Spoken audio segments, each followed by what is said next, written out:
Praise the lord. యేసుక్రీస్తు నామములో వందనాలు. ప్రతిదినము ప్రభుతో అన్న యొక్క కార్యక్రమానికి మిమ్మల్ని అందరినీ కూడా ప్రేమపూర్వకంగా ఆహ్వానిస్తూ ప్రార్థన చేసుకుని మనము ప్రారంభించుకుందాము. పరిశుద్ధుడా, మీకు వందనాలు నాయనా. ఈ ఉదయకాల సమయంలో మీ మాటలు వినాలని, ఈ సమయం కొరకై ఎదురు చూస్తున్న వారు, ఈ సమయం కొరకై సిద్ధపడిన వారు, మీ బిడ్డలుగా ఉంటున్న అనేక మంది ఉంటూ ఉంటుండగా వారితో మీరు మాట్లాడమని, మీ స్వరాన్ని వినిపింప చేయమని, దేవా మీ యందు విశ్వాసములను ఆత్మీయతలను ఎదగడానికి సహాయం చేయమని యేసుక్రీస్తు నామములో ప్రార్థించి వేడుకుంటున్నాను తండ్రి, ఆమేన్. రైట్. ఈ ఉదయకాల సమయంలో దేవుడు నాతో మాట్లాడాలి అని ఆశపడుతూ ఉంటున్న వారు ఎంతమంది ఉన్నారు అని అడిగితే చాలా మంది ఆశపడతారు కదా. దేవుడు మాట్లాడితే బాగున్ను, ఆయన స్వరం వింటే బాగున్ను, ఆయన నేను కోరుకున్న కోరికకు జవాబిస్తే బాగున్ను. చాలా మంది ఎదురు చూస్తున్న వారిగా ఉంటా ఉన్నారు. దేవుడు కూడా అంతే ఆశ కలిగిన దేవుడిగా ఉంటా ఉన్నాడు. తన ప్రజలైన అనేక మందితో మాట్లాడాలనే ఒక ఆశ. పూర్వకాలం మన పితరుల దగ్గర నుంచి మనం చూస్తే ఆయన అనేక మందితో మాట్లాడడానికి ఇష్టపడిన దేవుడు.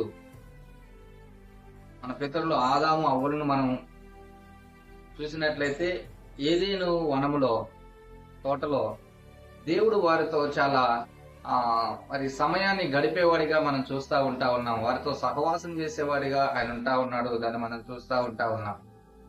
సో మానవునితో దేవుడు మాట్లాడాలని ఆశ కలిగిన దేవుడిగా ఉంటా ఉన్నాడు. అనేకమైన విషయాలను చెప్పాలని, అనేకమైన విషయాలను తెలియజేయాలని, నేర్పించాలని ఆయన ఇష్టపడుతుంటున్న దేవుడిగా ఉంటా ఉన్నాడు. అయితే మానవుడే దేవునికి సరైన సమయాన్ని ఇవ్వలేకపోతా ఉంటా ఉన్నాడు. ఈ యొక్క బిజీ షెడ్యూల్లో, ఈ లోకములో, ఈ హంగులు ఆర్భాటాలలో పడిపోయి లీనమైపోయి దేవుడు అన్న కాన్సెప్ట్ ను పక్కన పెట్టేసి దేవునికి ఏమాత్రము కూడా అవకాశం ఇవ్వకుండా, దేవునితో మాట్లాడడానికి, దేవునితో సమయం గడపడానికి ఏమాత్రం కూడా అవకాశం ఇవ్వకుండా తన సమయాన్ని అలా వృధా చేసుకుంటున్న వాడిగా ఉంటా ఉన్నాడు. కొన్నిసార్లు మానవుని యొక్క పరిస్థితి ఎలా అయిపోతుంది అంటే, కొన్ని క్లిష్టమైన పరిస్థితులు వచ్చినప్పుడు ఏం చేయాలో తెలియక దిక్కుదోచని పరిస్థితిలో ఉండి అయోమయానికి గురయ్యి తన జీవితాన్ని చిందరవద చేసుకుంటా ఉన్నాడు. కుక్కలు చింపిన విస్తర్లాగా తన జీవితాన్ని చేసుకుంటున్న పరిస్థితులు ఉంటా ఉన్నాయి. చాలా మంది జీవితాలు అలాగే పాడైపోతా ఉంటున్నాయి. సరైన గైడెన్స్ ఉండదు. ఇగో ఈ దారిలో వెళ్ళని చెప్పేవాళ్ళు ఉండరు, ఇలా వెళ్ళొద్దని ఆపేవాళ్ళు ఉండరు, ఇది మంచిది ఇది చెడ్డది అని తెలియజేసే వాళ్ళు ఉండరు. ఇదిగో అయ్యా అమ్మా, నీ వయసుకి ఇది తగింది కాదు, ఇదిగో నువ్వు ఉంటున్న పరిస్థితికి ఇది మంచిది కాదు అని సలహాలు ఇచ్చేవాళ్ళు, సూచనలు ఇచ్చేవాళ్ళు లేక ఏం చేయాలో తెలియక గందరగోళానికి గురైపోతుంటున్న వారిగా ఉంటా ఉన్నారు. దేవుడైతే ఆయన మనతో మాట్లాడాలని, ఆయన మనకు సలహాలు ఇవ్వాలని, ఆయన మనకు సూచనలు ఇవ్వాలని, ఆయన మనకు అనేక విషయాలను ఉపదేశించాలని ఆశ కలిగిన వాడిగా ఉంటే కనీసం అలాంటి క్లిష్టమైన పరిస్థితుల్లో కూడా దేవా నేనేం చేయాలి నాయన అని అడగలేని దౌర్భాగ్యకరమైన పరిస్థితుల్లో మానవుడు ఉంటా ఉన్నాడు. అయితే దేవుడు ఏ విధమైన ఆశ కలిగిన వాడిగా ఉంటున్నాడో మనం చూద్దాం ఒకసారి. 32వ కీర్తన 8వ వచనాన్ని చదువుకుందాం. నీకు ఉపదేశము చేసేదను, నీవు నడవవలసిన మార్గమును నీకు బోధించెదను, నీ మీద దృష్టి ఉంచి నీకు ఆలోచన చెప్పేదను. దేవుడు ఎంత చక్కగా తనను అనుసరిస్తున్న వారికి, లేకపోతే తన మీద ఆధారపడుతుంటున్న వ్యక్తులకి ఆయన ఏం చేయాలని ఆశపడతా ఉంటున్నాడో అవన్నీ కూడా తెలియజేస్తా ఉంటున్నాడు కదా.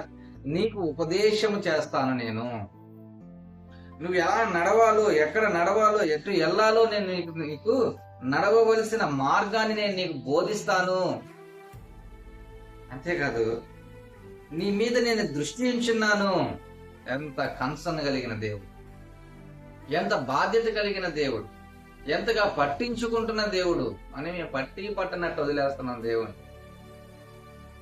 ఏం దేవుడే, తర్వాత చూసుకున్నాలే, ముందు ఈ మార్గంలోకి వెళ్ళిపోతాం అంతే. మనకు నచ్చింది వెళ్ళడమే, మనకు తోచింది వెళ్ళడమే, మనం చెయ్యాలనుకున్నది చేసేయడమే. ఆయన నీ మీద, నా మీద, మనందరి మీద చాలా బాధ్యత కలిగిన దేవుడిగా ఉంటా ఉన్నాడు. ఏం చెప్తున్నాడు చూడండి ఒకసారి. నీ మీద దృష్టి ఉంచి ఉన్నాను, నేను గమనిస్తున్నా, నేను చూస్తూ ఉన్నా, నీకు ఉపదేశం చేయాలని నేను ఆలోచన చేస్తా ఉన్నా, నువ్వు నడవవలసిన మార్గాన్ని తెలియజేయాలని ఇష్టపడుతుంటున్నా. ఇంకొక మాట అక్కడ రాయబడుతూ ఉంటున్న మాట, నీకు ఆలోచన చెప్పేదాన్ని. ఆలోచన చెప్పే దేవుడు ఆలోచనిస్తే అది ఎలా ఉంటదండి? దేవుడు ఆలోచనిస్తే అది ఎంత సక్సెస్ అవుతుందండి కదా. దేవుడు ఆలోచన చెప్పి ఆయన మనం నడవలసిన మార్గాన్ని మనకు తెలియజేస్తూ, మనకు ఉపదేశిస్తూ, మనల్ని నడిపిస్తూ ఉంటే మన జీవితం ఎంత ధన్యకరంగా, ఎంత ఆశీర్వాదకరంగా ఉంటది. అయితే మనమే అనేక మంది దేవునికి ఆ అవకాశం ఇవ్వడం లేదు. ప్రభువా నాకు తెలియజేయనైనా, నాకేం చేయాలో అర్థం కావట్లేదు. ఇదిగో ప్రభువా 4 రోడ్లు కలిసిన కోడల్లో ఉండిపోయానయ్యా, ఎటెళ్ళాలో నాకు తెలియట్లేదు, నేను నడవవలసిన మార్గం ఏందో నాకు తెలియజేయి. ప్రభువా నాకు ఆలోచన చెప్పు. ఒకవేళ నేను ఆలోచన చేస్తే చాలా తప్పుడు ఆలోచన వస్తుందేమో, నా ఆలోచన నాకు నష్టాన్ని కలుగజేస్తుందేమో, నీవు ఆలోచన చెప్పయ్యా, నాకు నేనేం చేయాలి? కుటుంబ విషయంలో నేను ఎలా మెలగాలి? వివాహ విషయంలో ఎలా నేను అడుగులు వేయాలి? ఉద్యోగ విషయంలో నేను ఎలాంటి నిర్ణయాన్ని తీసుకోవాలి? ఆలోచన చెప్పు ప్రభువా. అడగగలుగుతున్నారా ఈ రోజుల్లో? లేదు కదా. దేవుడైతే ఆయన మనకు ఉపదేశించాలని, మనం నడవవలసిన మార్గాలు మనకు తెలియజేయాలని, బోధించాలని, మనకు ఆలోచన చెప్పాలని ఆయన ఆశ కలిగిన దేవుడిగా ఉంటా ఉంటే, మనం దేవుణ్ణి ఏమాత్రం కూడా ఖాతర చేయట్లేదు. ఉదయకాల సమయంలో ఒకవేళ ఈ మాటలు వింటున్న నీవు ఇప్పటి వరకు దేవుణ్ణి లెక్క చేయకుండా నీ ఇష్టం వచ్చినట్టుగా నువ్వు చేస్తూ, ఇప్పటికే గందరగోళ పరిస్థితుల్లో, అయోమయకరమైన పరిస్థితుల్లో, ఏం చేయాలో తెలియని దిక్కుతోచని పరిస్థితుల్లో, ఆలోచన చెప్పేవారు లేక, నడిపించేవారు లేక, ఇబ్బంది పడుతూ ఉంటున్న పరిస్థితుల్లో నువ్వు ఉన్నట్లయితే ఒకసారి ఆయన మాట వినయ్యా. అమ్మ ఒకసారి ఆయన మాట విను. ఆయన నీకు ఉపదేశించాలని ఆశపడతా ఉంటున్నాడు. నువ్వు నడవవలసిన మార్గాన్ని తెలియజేయాలని ఇష్టపడతా ఉంటున్నాడు. చక్కటి ఆలోచన చెప్పి నడిపించాలనుకుంటా ఉన్నాడు. ఆయనకు ఒక అవకాశం ఇవ్వు. ప్రభువా ఇదిగో నా చేయబట్టుకొని నన్ను నడిపించయ్యా. ఇదిగో ప్రభువా నీ ఆలోచన ఇచ్చి నన్ను వెన్ను తట్టి నడిపించు ప్రభువా. ఇదిగో ఎటెల్లాలో తెలియని పరిస్థితుల్లో ఉంటున్నానయ్యా, నాకు మార్గం చూపించిన ఆయన, నేను నడవలసిన మార్గం చూపించు.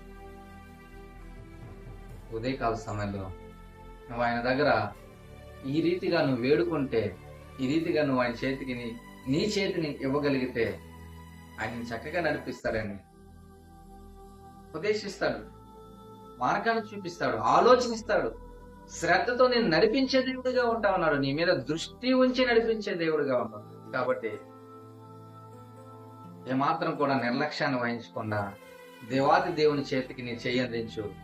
ఆయన నడిపించే మార్గంలో నువ్వు నడువు. నువ్వు ఆశీర్వదించబడు. తలలో ఉంచుదాం, ప్రార్థన చేస్తూ. పరిశుద్ధుడైన తండ్రి, ప్రేమ కలిగిన మా దేవ, నీకు వందనాలు. మాతో మాట్లాడాలని ఆశ కలిగిన దేవుడు, సహవాసం చేయాలని ఆశ కలిగి, మమ్మల్ని నడిపించాలని ఆశ కలిగిన దేవుడు, ఉపదేశించడానికి, ఆలోచన ఇవ్వడానికి ఇష్టపడుతున్న మా దేవ, ఉదయకాల సమయంలో ఎవరైతేనైనా వారి చేతిని మీకు అందించున్నారు. అయ్యా మమ్మల్ని నడిపించు, ఇంకా మేము నడవలేం, ఎటెల్లాలో తెలియట్లేదని చక్కగా నడిపించయ్యా, మంచి మార్గంలో నడిపించేవా, మీ ఆలోచనలు ఇచ్చి ధైర్యపరిచి నడిపించమని దయగలిగిన స్థలపాలందరినీ అప్పచెప్పుకుంటూ యేసుక్రీస్తు నామములో ప్రార్థించి వేడుకున్నాం తండ్రి. ఆమేన్.